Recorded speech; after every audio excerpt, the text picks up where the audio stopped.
महादेव सदाशिव समारंभं शंकराचार्य मध्यमं अस्मदाचार्य पर्यंतं वंदे गुरु परंपरः।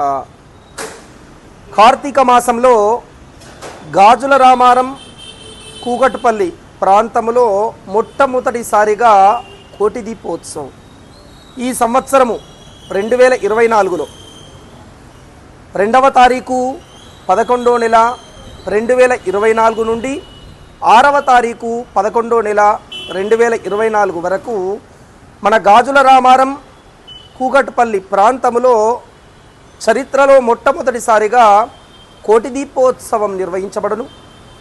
ఈ దీపోత్సవ కార్యక్రమము ప్రతి నిత్యము కార్తీక మాసంలో వచ్చేటటువంటి మొదటి వారంలో 2వ తారీఖు నుండి సాయంత్రం 6 గంటల నుండి మొదలు అవును। అట్లాగే ఈ కోటి దీపోత్సవ కార్యక్రమములో నిత్య దేవతా కళ్యాణాలు, ప్రముఖ ఆధ్యాత్మికవేత్తలతో ఉపన్యాస ప్రవచన కార్యక్రమాలు కూడా నిర్వహించబడును। ఇట్టి కోటి దీపోత్సవ కార్యక్రమంలో ప్రతి నిత్యము ఉదయము 9 గంటలకు హోమ కార్యక్రమాలు కూడా నిర్వహించబడును।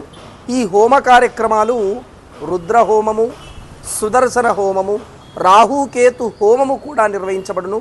ముఖ్యంగా రుద్రహోమము అపమృత్యు సంబంధిత దోషాల నివృత్తి కొరకు, అలాగే వంశపారపర్యంగా వస్తున్నటువంటి కొన్ని సమస్యలు దూరం అవ్వడం కొరకు, వ్యాపారములో కానీ వాణిజ్యంలో కానీ వృత్తిలో కానీ సమస్యలు ఉండకుండా ఆ పరమేశ్వరుడి యొక్క అనుగ్రహం కోసం చేసేటటువంటి ఈ కార్యక్రమమే రుద్రహోమము। అనంతరము సుదర్శన హోమము। ఈ సుదర్శన హోమము దృష్టి సంబంధిత దోషాలు నివృత్తి అవ్వడం కోసము, ఆస్తులు వంశపారపర్యంగా వస్తున్నటువంటి ఆస్తులే కావచ్చు, ఉద్యోగమే కావచ్చు, సమస్యలలో ఉన్నటువంటి వ్యక్తుల కొరకు సుదర్శన హోమము ద్వారా సంపూర్ణమైనటువంటి శుభ ఫలితం పొందవచ్చు। అట్లాగే రాహుకేతు హోమము। రాహుకేతు హోమము సంతానానికి సంబంధించి, వివాహానికి సంబంధించి, భార్యాభర్తల మధ్యలో ఉన్నటువంటి కొన్ని అనవసరమైనటువంటి గొడవలకు సంబంధించి, కోర్టు కేసులకు సంబంధించినటువంటి సమస్యలలో బాధపడుతున్నవారు, వంశపారపర్యంగా వస్తున్నటువంటి దోషాల నిమిత్తము ఉన్నటువంటి వాళ్ళ కోసము ముఖ్యంగా రాహుకేతు హోమము కూడా నిర్వహించబడును। ఈ రాహుకేతు హోమము ఉదయము 9 గంటల నుండి 12 గంటల వరకు మాత్రమే।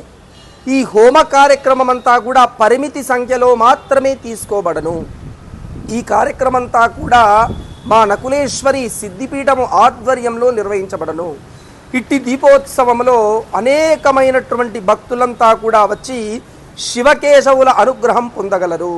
వాస్తవానికి ఈ కలియుగం లోపల శివాయ విష్ణురూపాయ శివరూపాయ విష్ణవే శివశ్చ హృదయం విష్ణుశ్చ హృదయగుం శివ। ఈ కలియుగం లోపల శివుడికి విష్ణుమూర్తికి ఒకే